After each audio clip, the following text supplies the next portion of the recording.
So for exam one, the average was 91.4, which is really good.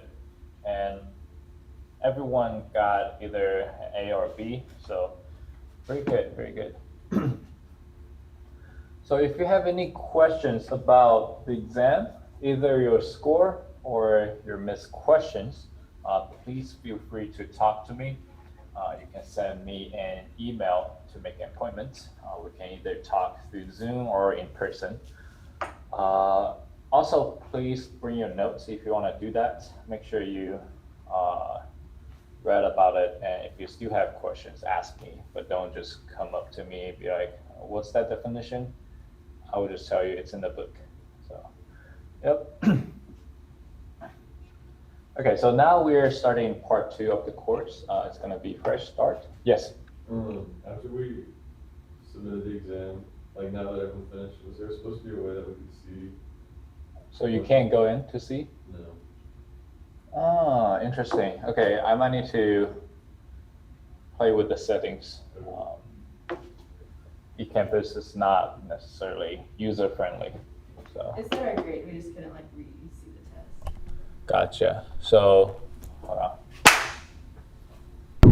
Okay, so yeah, I'll change it so that you can see the items. Yep. All right, because the class is not gonna be cumulative, we'll have 3 parts. All of the exams will be non-cumulative. So if you did well on the first part, keep working on it. Second part is gonna be a whole new start, a new part. All right. So there will be a PICA evaluation. You guys know what PICA evaluation is, right? No? So you can actually go to Google and then type PICA TAMU. And then you will be able to log in as student.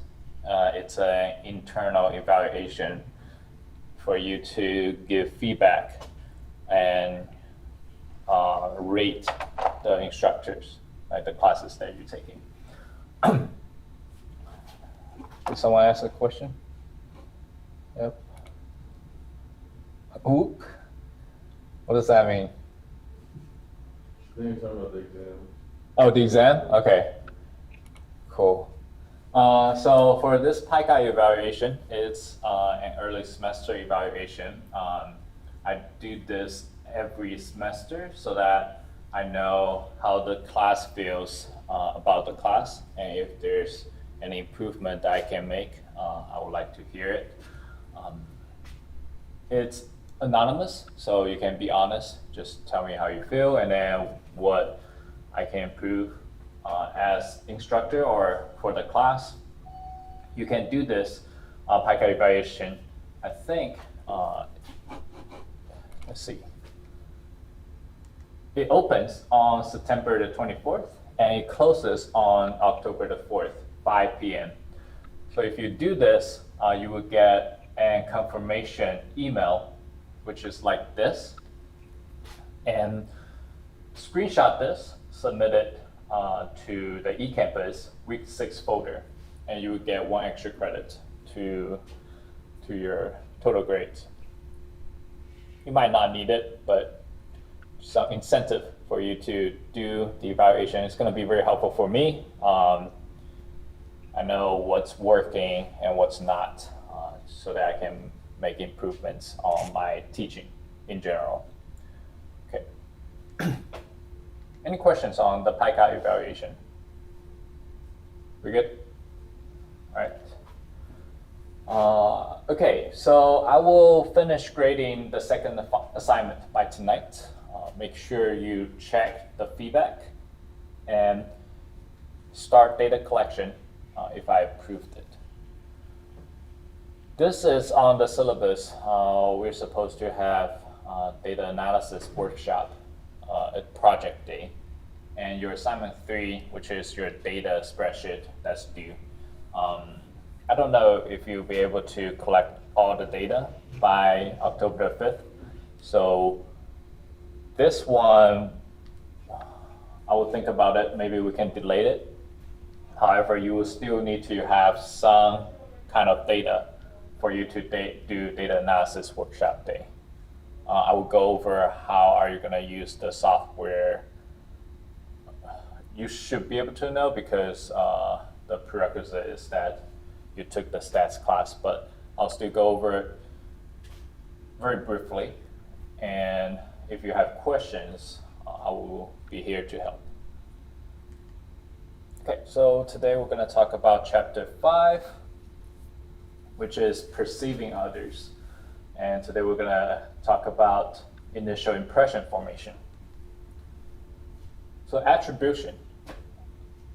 How many of you have read the chapter? There was no quiz, but did you read the chapter? Okay, very good, very good. What about online students?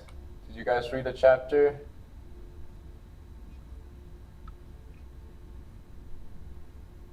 Okay. Good. So for those who read the chapter, good job, because we will have some kind of discussions. Make sure you still read the chapter even though there's no quiz. It seems like the majority of people didn't read it, but make sure you still read it today or tomorrow to prepare for Wednesday and Friday's discussions.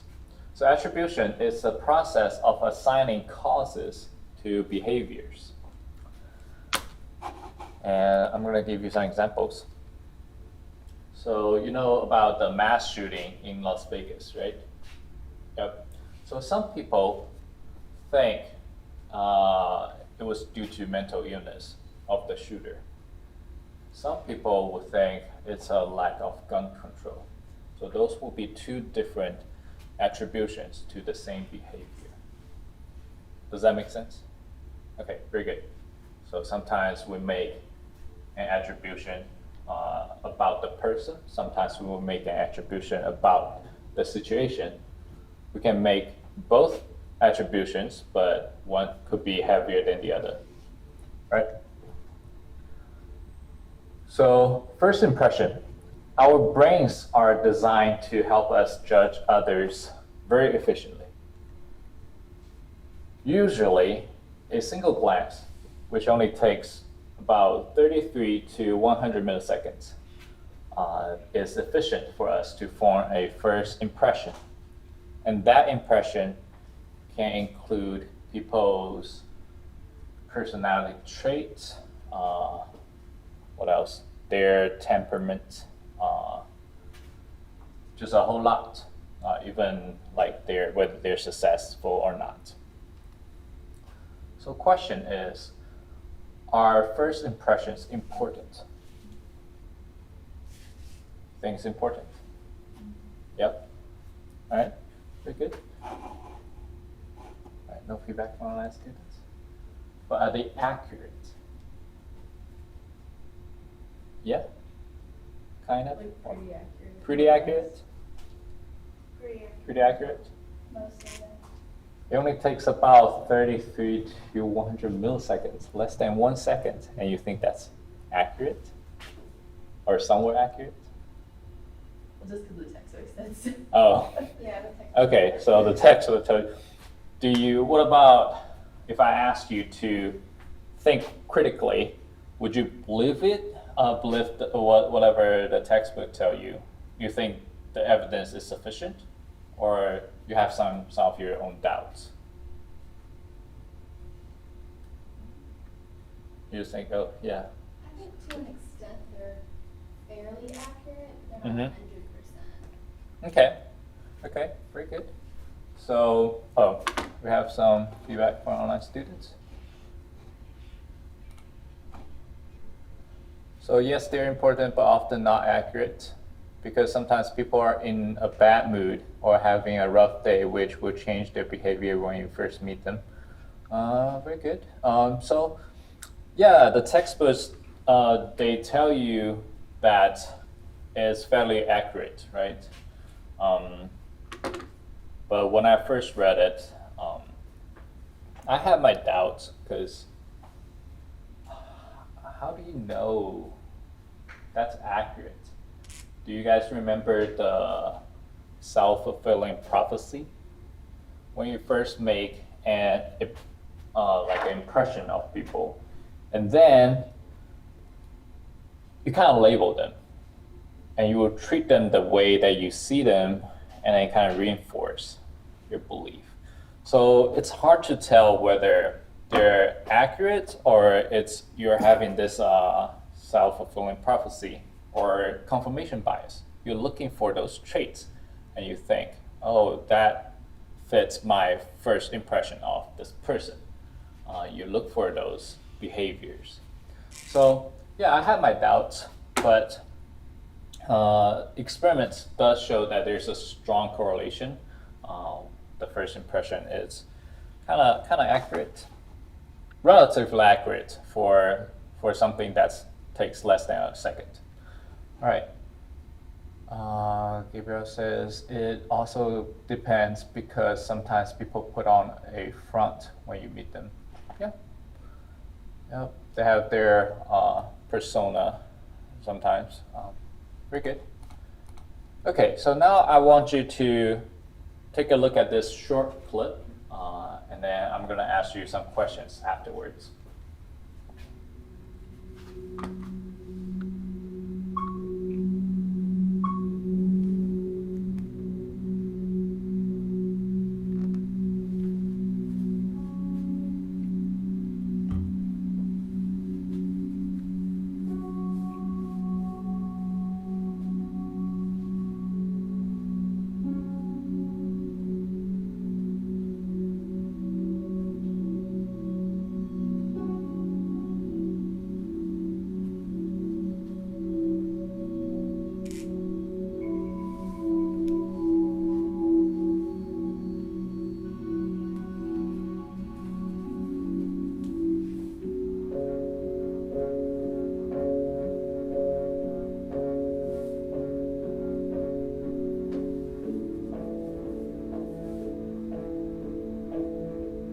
Welcome.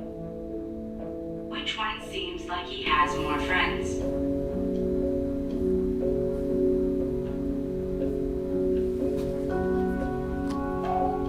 Which one has more imaginary friends? Which one gets invited to more parties?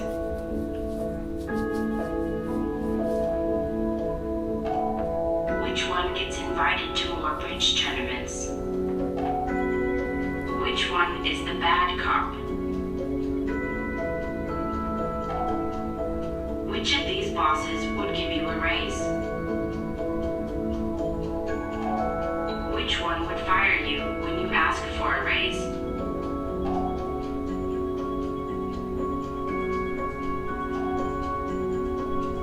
Which one has a better sex life?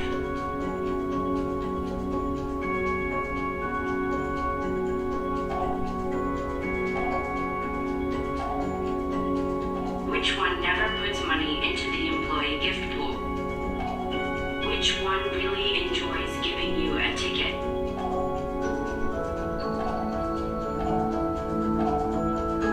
Thank you.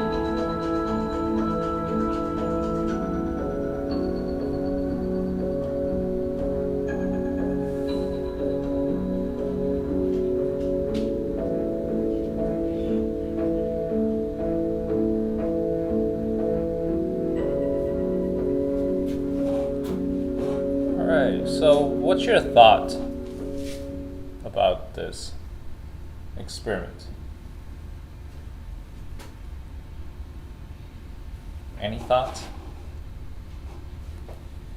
Yeah. Like maybe because they're chewing gum, their like facial expressions kind of like moving, so it makes them seem more personable than just like sitting there like a statue. Mm-hmm. Okay. So, yeah. There might be some biases because people that ran the experiment were a gun company, right? Oh, that's a gun company, right? Yeah. Oh, I didn't know that. So I actually had the same thought, but I didn't take the time to look up what kind of company this is. I just clicked the YouTube channel. The people who uploaded it, it's not a company. So I was like, okay, maybe it's a third party. But if that's a gun company, there's definitely biases. And I want you to think about this. It's, hold on. So what are the pros and cons of this experiment? Yeah? Because people were like, you know, pressing the button one way or the other with other people around them. There was that like social situation rather than just being alone and like having their own opinions on it. So that's a con? Yeah. Okay.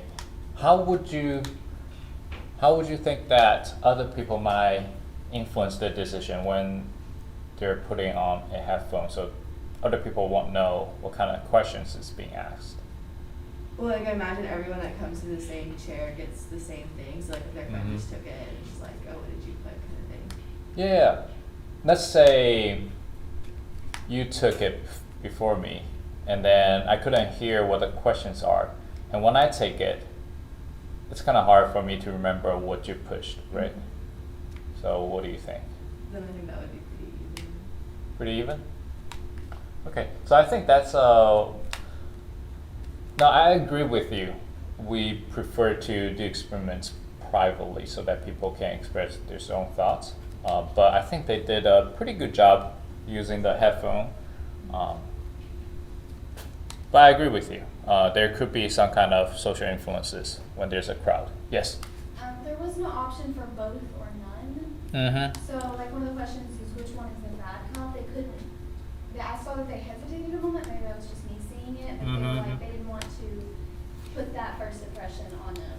Yeah. Because they wanted to say none, or maybe even some of them they wanted to say both of them look like that one person. How would you improve the study design from a binary? Binary?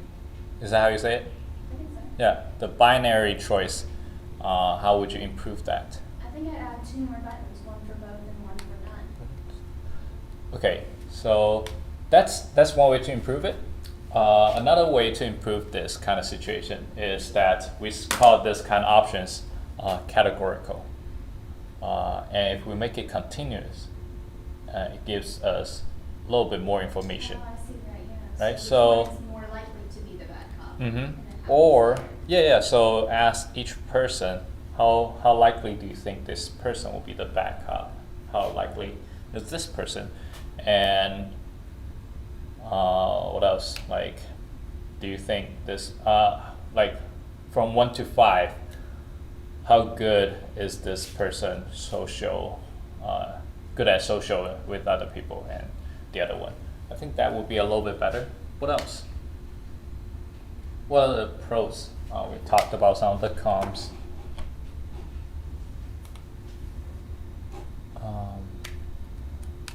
So Meredith said that I thought it was kind of funny because I had the opposite opinion a lot of the time.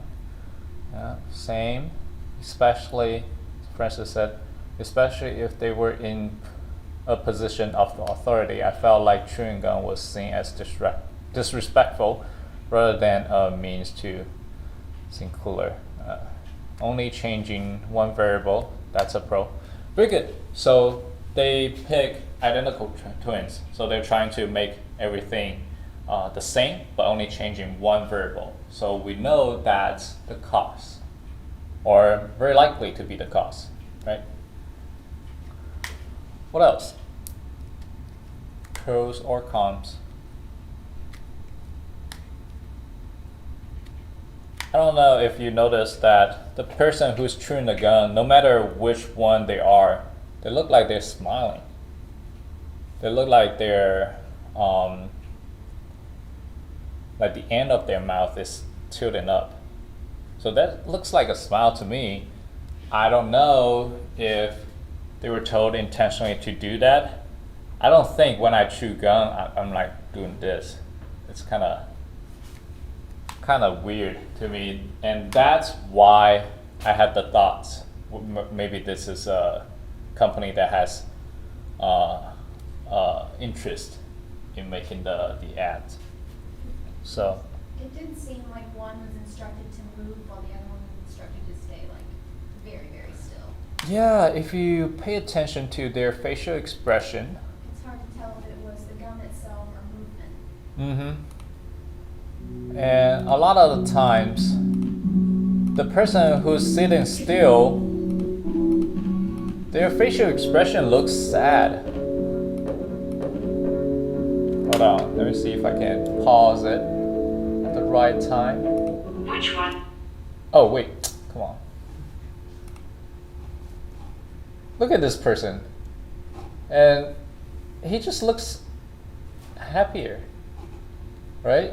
And his facial expression is like kind of, I don't know, strict or depressed even. Which one gets invited to more parties? You see that? Their mouth is always like tilting up. Do you agree? Or is it just me?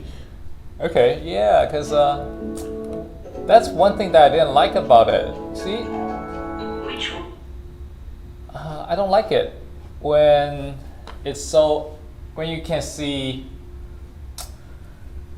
So it could be a third variable. We'll call that. Maybe they look like they're smiling. It's not actually chewing gum. It just looks like stare.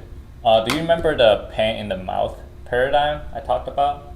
Simply putting a pen between your teeth it makes you look like you're smiling. So it reminds me of that. So yeah. So those are some of the thoughts that when I saw this, and I want you guys to do the same when you see something on the internet or on media. Think about this critically. Don't just take the information as it is. Think about what can you take from this information, right? So we know that first impression is not always accurate. It kind of shows on that commercial experiment as well. We can make a lot of assumptions just based on that one single movement chewing gum. So sometimes it's not accurate. However, first impression is long lasting. So there was an experiment. They asked college students to evaluate their professor when they first met. So when they came into class, and then 20 seconds later or 15 seconds later, they asked students to evaluate the professor on their personality. Do you think they will have a good semester together? All kinds of questions. And then they evaluate the professor again at the end of the semester. And they found that the evaluations were consistent. So it's very long lasting. From the beginning of the semester, and then 4 months later, they still have the same evaluation or same impression of the professor. That's why I wore more professionally in the first couple of weeks, first month, and then I kind of slack off wearing basketball shoes, basketball shorts to class, because I feel like I already established my first impression. Yeah. I was have not necessarily a con, but I wonder if that still holds true for people who are closer to you. So more like friends that were in more contact with you than a professor would, because not everyone's super close with their professor. But when you're close to your friends, it's hard to have that first impression, True. right? You already know them for long enough.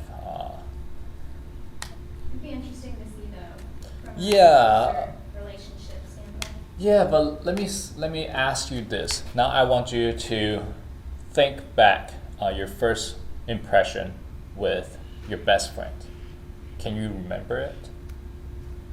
Even if you remember it, it might be biased because it's such a long-term memory, and then because of your experience with this best friend might skew your memories. If you have taken cognitive, you know that our memories is really unreliable. Yeah. But interesting thoughts though.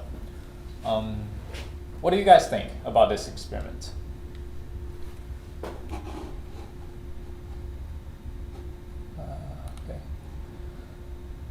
Okay, Francis said that could that have to do with the facial feedback hypothesis? Maybe chewing gum led to twins. Oh, okay, so that's what I said. Very good, very good. We have the same thoughts. And Meredith says the people chewing gum are definitely smirking. That's what I thought. They look like they're smirking.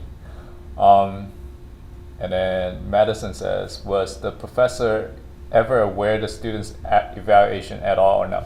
Yes, they were the ones who participated in the study. You have to consent. You can't just like go to classes and then secretly tell the students, hey, rate your professor. So yeah, they are aware. They're aware. Oh, did he ever hear what they were at the beginning? No, so they don't. So they don't know. They know that they made the evaluation, but they don't really know what they said. Okay. Good question, though. Good question. All right. If the students thought the professor was aware, they might have been more respectful in their answers. The professor also could have tried to give off a better impression knowing, well, sometimes people try to make them look professional, make them look nice, but you can tell they're not going to be that way. And a lot of professors, they don't care. They don't give a, I don't want to say it, but they don't care. They got tenured. They're not going to care about what your evaluations are. They're not gonna get fired, or they're not gonna have less payment because of that. So I don't know if you experience that. Sometimes you actually have a worse experience with older or experienced professors.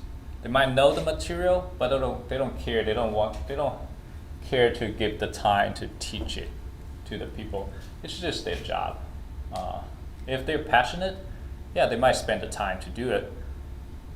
But if they're not passionate about it, why would they? They got a job already.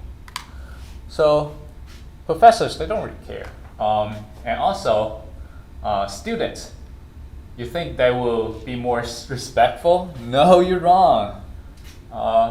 Freaking undergrads, when they graduate from high school, they don't care. They will be like, this is what I think. And it's anonymous. They don't know. So yeah, good thought though. Good thought. It could bias them, but I don't think it's gonna be it's not gonna influence the result a whole lot. Does that make sense? Okay. Good thoughts though. Good thoughts. Okay, so now we know that first impressions are long-lasting, even though they might not be accurate. What can we do with this knowledge? And what are some of the applications for knowing this? Yeah? I guess just being mindful for when you first meet someone to put on the best first impression you can. Yes. Very good. Very straightforward. Just be professional or be nice the first time, even though you're not. It might establish that first impression. That's why people always suit up when they go for job applications, right? Or grad school applications. You want to show them your best. Even for applications to college, when you're writing, you try to present in a way that gives people a good first impression, right? Just know that it's very long lasting. Sometimes people might think, oh, I just have a bad day, so I'm gonna just, I don't know, I don't really care. And later on, they will understand it was just situational. But know that that impression will last a long time. So make sure you have a good first impression with people.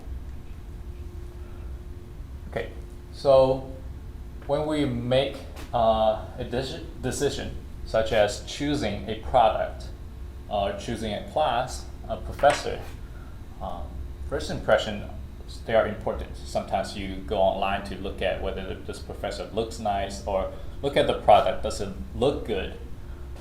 First impression, they are important, but they are not always accurate. So what other information can we use to assist with our decision making? For example, when you want to buy a phone, you don't just look at whether it looks nice, right? Or when you choose a class, you don't just take a look at the class description. Oh, it looks fun, and then, yeah, I'm taking it. What other information would you be using?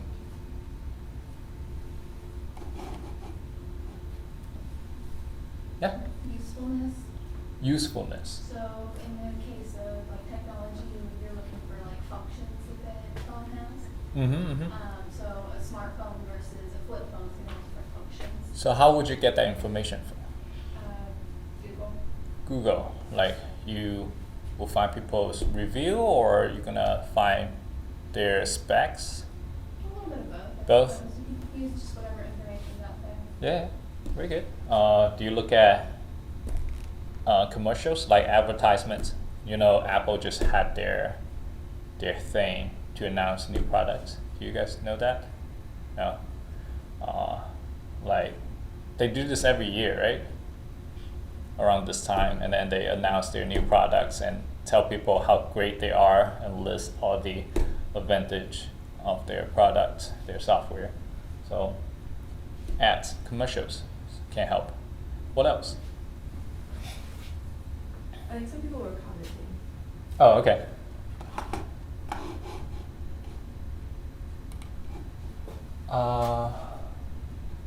Grade distribution. Can you find this online? Yeah. Yeah, it's public knowledge. Interesting. A&M puts it out every semester, I think. Really? Yeah, it's either every semester or every year. It's because it's a public university, but like private universities don't do it. Okay. I don't even know this. I'm gonna look it up for mine. When choosing a professor, okay. When choosing a class, you go based on what's necessary, most helpful for your major. Okay, yeah. But what if you have the options? Let's say social psychology. There are 3 other sessions. Would you just randomly choose one, or would you try to pick one? Whichever Based time on- works best. Hmm? Time can also be a factor. Time? Yep. Yep. Very good. What about, so the reason for time is because, like, why is that important? Because you have other classes, you can't double book a class. Okay, so kind of like personal experience. Yeah, just like whatever else you have going on. So Yep. I also work, so I have to work my schedule around. Yeah, and some people, they like taking early class, some people they don't, and based on their personal preference, personal experience. And if people have taken early class and they know that they can't focus in the morning, they might not take it. So we actually use a lot of other informations to help us to make decision. A lot of time you could be drawn to what seems most flashy, exciting. If you don't need it for professional purpose, you may decide based on emotions. Yeah, emotions. Very good. Emotions is a very strong. Okay, so word of mouth is found to be the most trusted and reliable form of information. You guys know word of mouth, right? Like people tell you, hey, this product's really good, or this class is really good, take this class. That's the most trusted and reliable form of information. Here are some examples. Amazon reviews. When you buy stuff from Amazon, do you guys read the reviews or no? You do, right? Yeah, you should read that. And make sure you find the ones that has a lot of reviews. Why? If we're talking about being reliable or valid, which one would that be? Is it reliable or valid? When there are a lot of people rating it. Very good. So reliable, because a lot of people are giving it the same scores, like 5 stars. So everyone's consistent. That would be reliable. All right, very good. And Read My Professor reviews. Do you guys know about this website? Yeah, so when I was trying to take my classes, first I will try to find out what do I need. And then if there are multiple sessions, I will go to Rate My Professors and take a look at which professors has better reviews, because they might be teaching the same topic but using different material, but have very different teaching style. And people talk about this on the Rate My Professor reviews. The evaluation that I asked you guys to do, they're internal, so they're not public. People can't see it. And I think this is the one that I know when I was in college. I don't know if you guys still use this or there's newer I mean, options. we do. We sort of have to take it with a grain of salt because some Mhm. professors will only have like 3 reviews on there. Oh, yeah. and 2 of them could be somebody who got a bad grade in the class and felt like they shouldn't have got a bad grade. Yes. So another thing about this kind of reviews is that if you have to take the time to write the review, you must have pretty strong emotions. So it's gonna be kind of polarized. It's either be very good or very bad, but still very good information. If people really don't care, it's a so-so class, people might not take the time to write a comment, right? So it's better to pick the ones that has more good reviews, if you have the option. But a con for this is that if you don't have an option and you looked it up, you're gonna have that impression of the professor, even though you never experienced it personally. If people say bad things about the professor, you might have that impression even though you never taken his or her class. So that's a drawback. Okay, so word of mouth is very reliable. Make sure you use that in your life.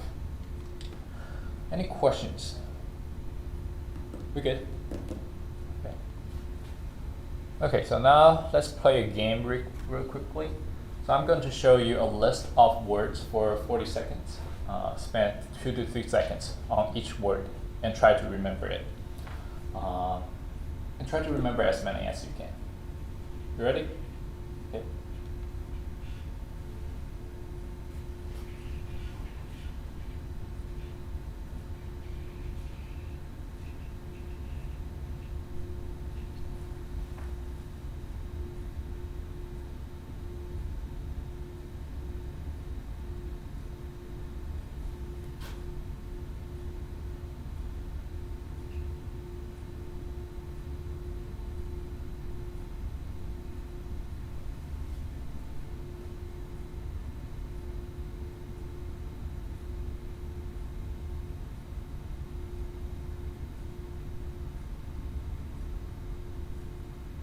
Okay.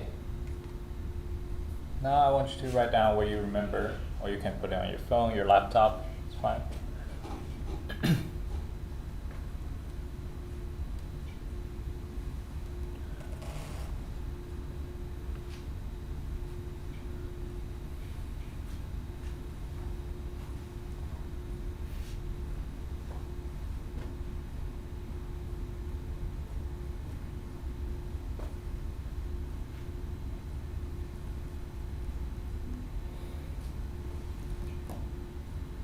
All right. So how many of you have bad? Okay, all of you in the class. Online students, you can just play along. How many of you had dream? Just 2 of you? Okay, very good, very good. So that's actually very consistent to the finding. Oh, you had it? So there's some chat. Oh, okay. Let's see. Yes, me, okay. All right, so if you have bad, that's called the primacy effect. That's our tendency to remember the information that we learned first better. It's called the primacy effect. And then the recency effect is if you got dream.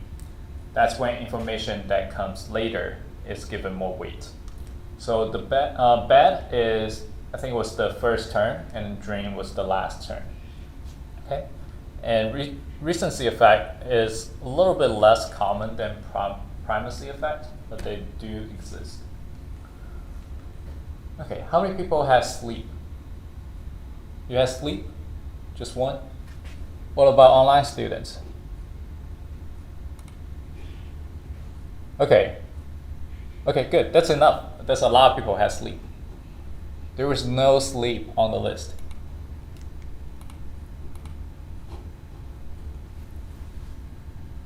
Right? Do you know why you got sleep? All the things, Say that again? all of the other terms are related to sleep. Yeah, so they're related, right? All right. Okay, so the reason for this is that our memory, especially for long-term memories, they functions in a semantic network. And semantic network means that meaning of the words, they're more important when we encode the information. Okay. And when you try to remember something, you're more likely to look for meanings instead of definitions. That's why I asked you to use examples when you learn about this kind of topics instead of try to memorize it. You'll have a better chance to remember it later on when you assign meanings to them. Any questions? Good? Okay, application. So primacy effect, it also works on social interaction. That's why we say first impression is important. We kind of already went over that the whole class. So recency effect also works on social interaction, but less common than primacy effect, which is exactly what happened in the class. Right? Only 2 of you guys had the recency effect, but all of you had the primacy effect. Right? Next. All right, I see you guys are still taking notes. Again, I'll post this, so don't worry if you don't have everything. Halo effect, we kind of talked about this, right? So it's the tendency to see people more positively in all aspects if we have a good initial impression. And usually that's the physical appearance, right? That's the first thing that we see when we see people, will be their physical appearance. So do you think that simply being taller makes you look more successful? Yes or no? Yes? Yes. Yes? No? Simply like you have 2 very similar people or twins. One is just taller and one's shorter. Do you think you, just based on that, you think the taller one is more successful? Yeah? Right, so they actually did a study on this. It's pretty powerful, in my opinion. An American study found business graduates earn $600 a year more for every extra inch of height. And in US presidential elections, the taller man has won 17 out of 21 times. So, to test whether size really does matter, we took 2 actors to the streets of New York. Marcus and Melvin are almost identical. Same age, similar looks, just one obvious difference. Marcus is 6'4", and Melvin's 5'2". But who looks more successful at work? First, tall man Marcus. He's a lawyer, doctor, and then accountant. I would say he's an executive who likes sports. Probably earns about maybe about $500,000 a year. 54, 58, close to 60 a year, 1,000. I would say maybe 100,000 a year. He looks like a tycoon. Now, short man Melvin. He's little. Maybe a cook. Like a cook. I think he's a quiet guy, and he's not very happy. I think he's having a difficult situation right now. Saying he couldn't have been fancy, but enough to live on it. Minimum wage, I guess, 20,000 a year. On average, they credited Melvin with a meager $20,000 income, and Marcus with a whopping $220,000. All thanks to a difference of 14 inches. I wish I was his size, tell you the truth. All right, any thoughts? Read some comments here. My brain saw snoring and filled it in. What does that mean? The sleeping. The sleeping? Like the list of words. Oh, okay. Oh, it was, okay. I was thinking about this. My short king is getting roasted. What do you guys think? They were harsher on him. Yeah. And just because he's shorter, yeah, that's pretty bad. And I don't know if you heard at the beginning they said that they found a correlation about presidents who are taller one majority of time, 70 to 21. And then what else? Income. Taller people makes more money than shorter people. It's not like they just look successful, they actually make more money in reality. That's a pretty crazy findings in my opinion. Can you think of some reasons why? Why do we have this? You can use whatever you learned before in other classes or personal experience, anything.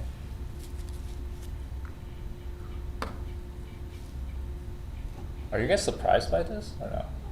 A little bit. I was shocked when I heard about this. Yeah. Like maybe if you come off as more like confident and assertive because you're taller, then you're like more likely to get jobs and things like that. So yeah, I think that's a good thought. Like if you're taller than other people, maybe growing up you have more confidence, right? Okay, very good, and that leads to yeah. What else? Yeah. I think being tall is considered more attractive usually. It's considered like an attractive trait, so it makes sense with the halo effect that if they view him as more attractive, they're going to think that he makes more money. And Very good. Very good. So the halo effect is definitely working here. Yeah, using one positive trait as their first impression and then generalize to other traits. What else? It's interesting to see that they did it with two men because I think the attractiveness trait of being tall was opposite for women. Shorter women are Really? considered more attractive. Interesting. That would be interesting if they have the female, yeah.